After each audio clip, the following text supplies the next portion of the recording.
Welcome to Popternative, where we dive into topical discussions from the worlds of pop culture, social media, and sports. Here is your host, Peter Remoliotis, aka PD Beats. PD Beats here from Popternative, speaking to his singer-songwriter Sam James about his most recent single and a lot of other cool things. Got a lot of amazing YouTube videos. This is what we're going to talk about. Welcome to the show, man. Thank you so much for being here. Hey, Petey, thanks for having me, man. Nice to be here. No problem. I mean, it's pretty cool. You know, you have your most recent singles out right now. It's kind of crazy because you put this together, you collab with a lot of cool people, and then you kind of put it out there for the masses. What's that kind of been like now that it's finally out? I mean, I think like this is my first like big release. It's great like to have somebody's caliber like Moneybagg on it, and Internet Money produced it, and they're massive, and NoCap is like, man, I love that kid. I think he's next. So you know, it's definitely like at the first day that it came out, like I was overwhelmed. You know what I mean? I'm just like, wow. And it got great response the first day, so that helps. And like I think people are digging the tune, so that helps. It's just like everything's a roller coaster, so it's good though. Does the instantaneous aspect of it and the global aspect of it just really terrifying these days though? Because I feel like it is. Like so many people have access to content so quick these days. Yeah, I feel like it's crazy. Like we live in such a, like, you know, everyone used to say you get 15 minutes of fame. Like I think like this, we live in a 15-second world now. You know, it's like even shorter, especially you're dealing with like the TikToks and everything like that. And like you're living like in clip, which is living in clip is like, it's an interesting way to live. And I think you just go from like viral moment to viral moment to viral moment. And that's like how you ride a wave, especially when you're up and coming like me. But we're both on YouTube and everything. YouTube is so like I still don't it's so tricky sometimes. You post something and it's like something could just go boom, just catch wildfire. And then sometimes it's like, I know it. I'm like, Sam, this is gonna be it. This is it. It's gonna get a lot of hits, and it's like 295 views. And it's just don't you feel like so I totally get it, man. That's exactly how I am. So like this is what I've found, especially with TikTok and YouTube. Everything I thought was not going to do well, and that didn't really like, I kind of threw out there into the breeze, went crazy. That's interesting. But I feel like I'm not that surprised actually that you just said that. Yeah. I mean, you know what I think too? I think that like, you know, especially like in the music business, in media, like sometimes you're overthinking your audience. 100%. And like, if you could just be more relatable, if you're relatable and it comes from a true place, like people see that, as opposed to like sometimes videos, like even me, like I'm not an actor, you know what I mean? So like sometimes you do things, you have this grand like scheme, you have this big idea in your head, and then you go and you like spend hours editing video and like all this stuff, and like it was just doesn't come from like a genuine spot. You know what I mean? I think like people are a lot smarter than everybody else thinks. Like everybody I think is really smart and really witty online. So like if they see it from a genuine place, like where you're not like, it's a lot of like, you can't be like, look at me, look at me, look at me. It's a lot of like, hey, this comes from my heart and I'm putting it out there, and then it starts to go. Yeah, but I bet there's kind of situation like that, because that, like when I got this interview confirmed with you, I had so many questions about your process in terms of like what covers you're gonna put out and what you're kind of working on, because I feel like do you have kind of like idea, like what's that process like? Because you've done so many amazing videos and so many amazing tunes. Like, do you have guidance from some people? Do you sometimes take like requests on social media? Like, what's that like? I'm just curious about that, Sam. Well, like once in a while, like a crazy good request will come through like that I didn't think of. You know what I mean? Like, but for them, like sometimes like it's tough. Like those covers, especially what I do with them, like it's a real like reinterpretation. So like you're taking like a major hip hop record and you're spinning it into this like alt pop country vibe and alt rock vibe. And like, so not everything works. Like I have like a ton of covers out. You can see them Spotify, like everywhere, like YouTube, all that stuff. But like, I've probably cut double the amount that are out. Wow. Yeah. I have so much in the tank, but it's like, sometimes it just doesn't like, it doesn't always come. Not every song I'm going to take is like, I'm listening back to it and I'm like, that wasn't it, you know? For the YouTube videos and like then you post them on Instagram and everything, like the clips. So I'm wondering if you can let me know, because at one point, you know, you like everyone, you know, you start with no subs, and then you kind of build it, right? And I'm wondering for you, when was the moment, whether it was a video or someone said something, when was the moment where you were like, man, like I think I'm onto something with these videos? Like, do you know that specific moment, Sam? I remember exactly where I was. Like, it's so funny because, so, you know, for the last 5 years, I've been a songwriter. Yeah. And I've written songs, like I'm signed to BMG for publishing, and I've written songs for like Dolly Parton and Lee Brice and Cheat Codes and Galantis and like a bunch of, that's what I did. And I was like kind of out of the artist space. Yeah. And I had pretty much 0 followers anywhere online. Yeah. And I always flipped these rap songs, and it was just for fun. And friends were like, you should just throw this online. And I'm like, I don't think so. Like, what, why? It doesn't cost you anything. Right. It's do it anyway. Might as well just start putting it on Instagram, start putting it on TikTok. I'm like, all right, cool. So I did it on a whim. Yeah. First video was like The Box, Rowdy Rich, which was hot at the time. Yep. So that helped. Oh, yeah. And then I flipped that song, and then overnight I had like 8,000 followers on Instagram. I was like, wow, this kind of went like a little mini viral. Yeah. So 2 weeks later, I'll do it again. I throw Life is Good with Drake and Future out there. And then it went nuts overnight. Like Complex picked it up and threw it on their Instagram.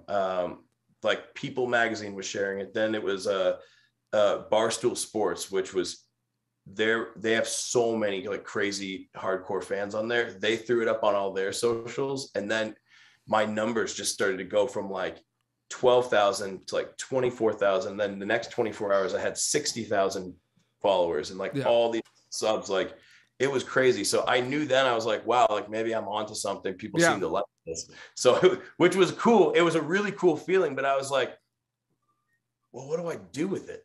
Like, I guess I'll just keep doing this, and I'll just keep being me and like throwing stuff out there. And that's kind of like how we got to this stage. 100%. And like, you know, for a lot of things, you know, you have a team and everything, and it's a music, I feel like, has always been like a team sport. Like, I was a concert promoter when I was younger and everything, and it was always a team sport. Like, it was never like, it was the most big deceiving thing where you're like watching one singer-songwriter on stage, and it's just all like, there's like 30 people behind, just kind of everyone's working. Like, it's a team sport. You know what I mean? It is. I mean, it's so like you see Ed Sheeran in a stadium solo, but you don't realize that there's 100 people behind the scenes that like get to that point. And I have a really, really strong team. I have an amazing manager. Blow. I've been with him for, I mean, too long. I can't even tell you, like, when we started working together, since like before I had anything going on, he always believed. And so when you have people in your corner that believe in you and push you, you know, because the artist path is a weird path. Like, it is like rocky. And I think that's really my story. It's like, my story is perseverance. You know what I mean? Like, you see me on here, like I'm not 18. You know what I mean? Like, this is not like an overnight thing for me. This has been something that I've worked at for a long time. Well, it's funny, like, with like, I was a big like pro wrestling fan growing up, and I remember like not just watching WWE, I watched a lot of the smaller organizations and everything, and it would always like be funny to me because I was very into wrestling, so I knew about all the names in the independent wrestling scene and everything. When they would show up and get signed to like WWE, they're like, oh, like newcomer, he's a rookie, right? He's been doing this for like 12 years. It's so crazy. It's so crazy. And it's not even like, I'm not saying that younger people have had it easy either, because I don't think like getting anywhere in this business is tough. It's just like, it doesn't happen overnight. And like, for people to know that, to me, is like so important. And I think like, it's cliche, but like, follow your dream and like follow your dreams, but also networking, man. Like, you mentioned with your manager and everything. It sucks because, you know, from the vibe of this interview, you know, we're very kind of outgoing people and like, hey, like, how's it going? Sure. Yeah, you know what I mean? Yeah. But not a lot of people are like us. Like, sometimes I'll always be like, why don't you just do that? Why don't you just talk to him like that and be energetic? And they're like, because I'm not PD Beats. Like, get out of here. You know what I mean? Like, I can't do that.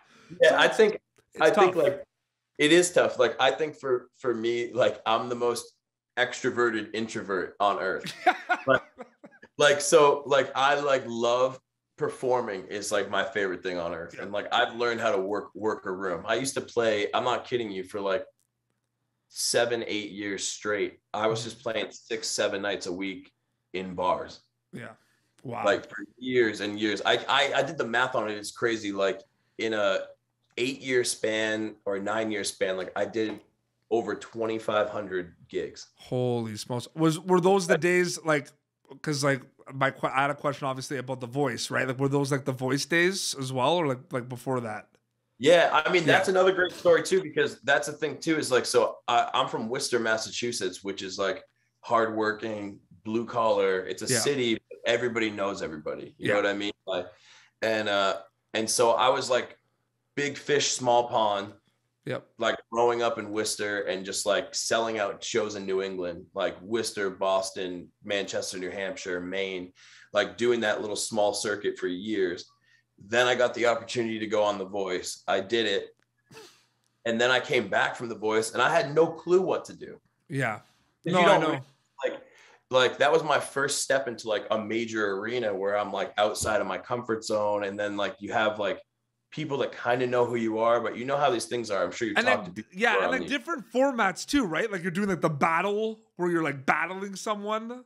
Yeah, it's super strange. It's super strange. Like also too, like I don't even think like I mean, I had been doing this for so long. Like even when I was in high school, I was signed to a booking agent and I was playing like I was like a weekend warrior. So I was going like on weekends to like open up for people like Third Eye Blind and Rusted Root and like Howie Day and Matt Nathanson. And I was just a kid. My mom, I didn't even have a driver's license. My mom is like is my biggest fan and the love of my life. And she used to drove you to gigs. Yeah.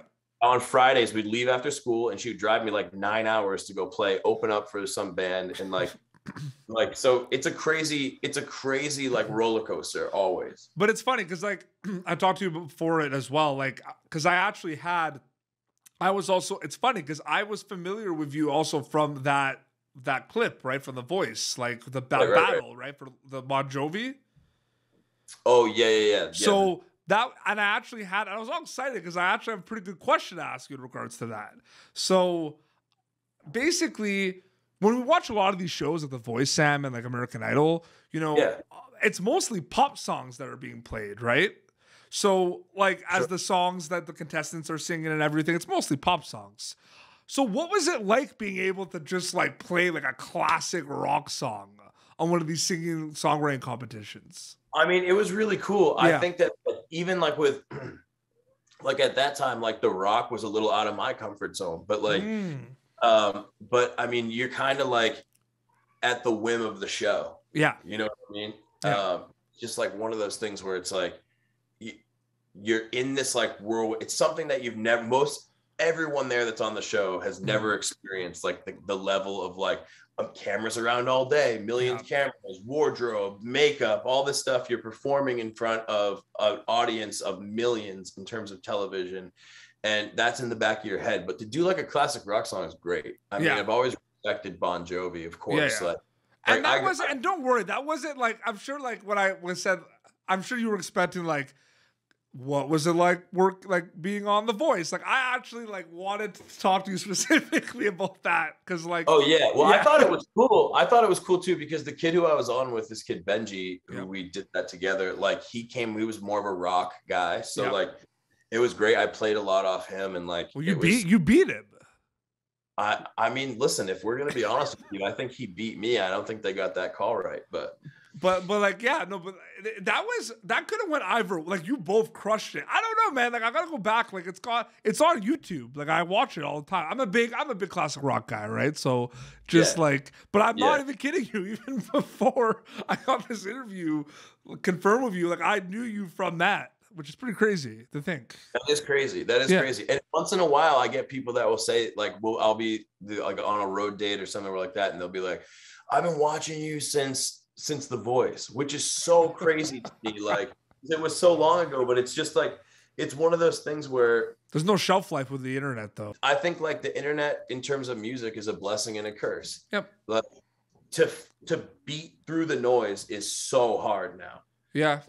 And you have to find like new avenues to do it. But I feel like it's also a bit of a bummer situation. Like you're definitely, okay, I'm really excited to talk to you about this now, because what you said about like your mom driving you to the gigs after school and everything, you get it. How many bands did you know, like friends of yours in bands or artists, that like at the time it was like they could have made it, right? And then they didn't, right? And their songs are still on YouTube. And you go back and like you go and listen to it, and they're not even like a band anymore. They did nothing with it. And it's I know still... there's actually so many. I have so many friends like that too, that are just like, they just don't do music anymore, or they still do, but it's like local. And there's nothing wrong with it. I think too, it's like, I think people put a little too much pressure on like what is success. Yep. Like, do you know like what it takes to be a Post Malone or Ed Sheeran or a Bruce Springsteen? Yeah. Like it's like 1% of the 1%. Yeah. So it's like literally so hard to get even to that like absolute superstardom level. Mm-hmm. But like, I think success is so relative. Yep. Like for me, like the first time I felt successful in music was when I did it 100% full time and I could pay my bills doing it. And I was like, wow. That's like, the goal with Popternative. Like Popternative is a media outlet, a media brand. I started in 2015, but it just kind of gets bigger and bigger every year. That's the goal, man, to do it full time. That's the goal. It's always, for me, my goal is always like, I always have these little goals like every single year. Yeah. Like my goal of last year was to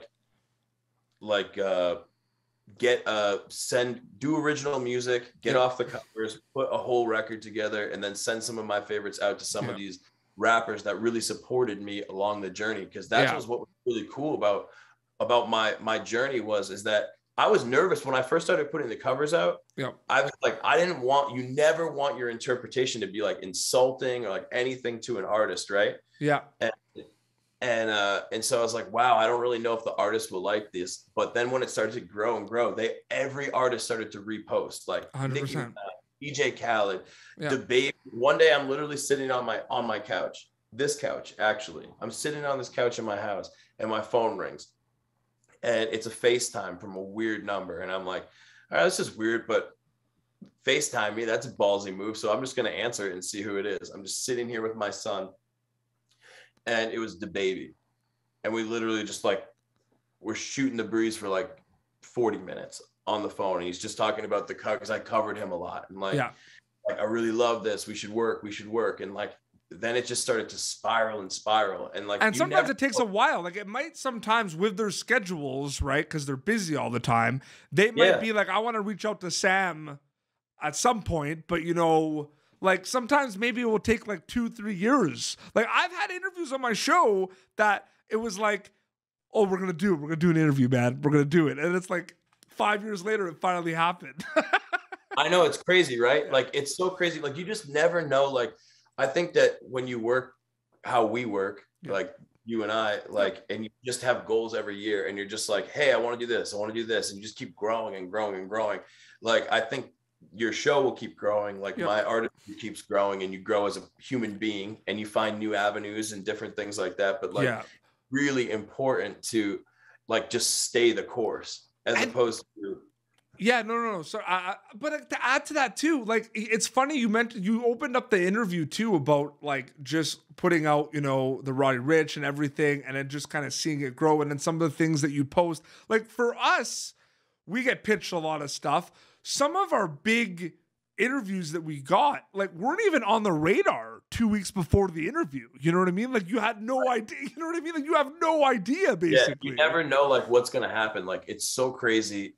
Like, especially I think when things start to grow in a little bit, and then all of a sudden, like things spiral, and like you're getting weird requests to do all these different things, different media outlets, different private shows, different road dates with other artists. And like, it's really, really dope. Like it's one of those things where I don't know, like, I'm glad that it happened for me a little bit later, to be honest with you, because I don't think if this happened like in the high school days when I was like in the car with my mom, like, I don't think I could have handled it. Yeah. I think I would have really burnt out like really fast. Yeah. Like And I think not only would I have burnt out, I just feel like mentally I couldn't have handled it. It's like, it's just like, it's a lot of pressure, you know? Yeah. So like when you're working hard for something, I feel like, I don't know. I definitely feel like the things that I get now, I freaking earned it. You know what I mean? Like 100%. You're crushing it, man. Yeah. You're doing an amazing job of everything. And Sam, I wanted to thank you for coming on Popternative. This was a blast chatting with you, man. It's a blast. Is great. Thank you so much. Thank you for having me. Can you plug quickly, like the songs out, the social media, the YouTube? Can you just like do your thing and just plug? Because I want people to check out your stuff. It's awesome. Absolutely. All right, listen. When you're listening to this, when you're hearing my voice, please go to Spotify. The song's called Going Through It. I'm Sam James. The song's called Going Through It. It's featuring Moneybagg Yo and NoCap. Throw it on repeat on Spotify. Let it play for days. Let it play for days. Like it's because then he'll get on all the playlists. Spotify's been really cool, really, really generous to us too. So it's like, it's more about like, I want you to hear the song. I mean, I wrote this song because, you know, it's interesting. I heard somebody say this and it kind of like inspired the whole thing, but like, you know, you're either going through a storm or you're coming out of a storm or you're about to go through a storm. Yeah. And that's like human life, every single human. That's light. Absolutely. Yeah. But for me, there's always been light at the end of the tunnel. And I think for everybody, if you just stay the course, there's always light at the end of the tunnel. And that's what going through it is. So that's on Spotify. They can check that on Spotify. It's everywhere music is. Okay. Spotify, YouTube, SoundCloud, Apple Music, like everything. It's everywhere. So Amazon, anywhere that you can get it, it's there. You know, it's not in the CD store though. Yeah. And then you have YouTube channel and your social media handles as well, right? Yeah, all my handles for Instagram, TikTok, YouTube are I'm Sam James. It's the letter I, the letter M, Sam James. Well, you are Sam James, so it's a very appropriate handle. It's a very, very like sick mindset to just do it in the third person, but I guess I love it. Well, this has been Popternative, youtube.com/Popternative. For previous episodes, till next time, this is Sam James and Petey Beats signing off. Thank you for tuning in to Popternative. Make sure to check out our past episodes of Popternative on YouTube. Be sure to like Popternative on Facebook and follow us on Twitter. This has been an Autograph Communications production.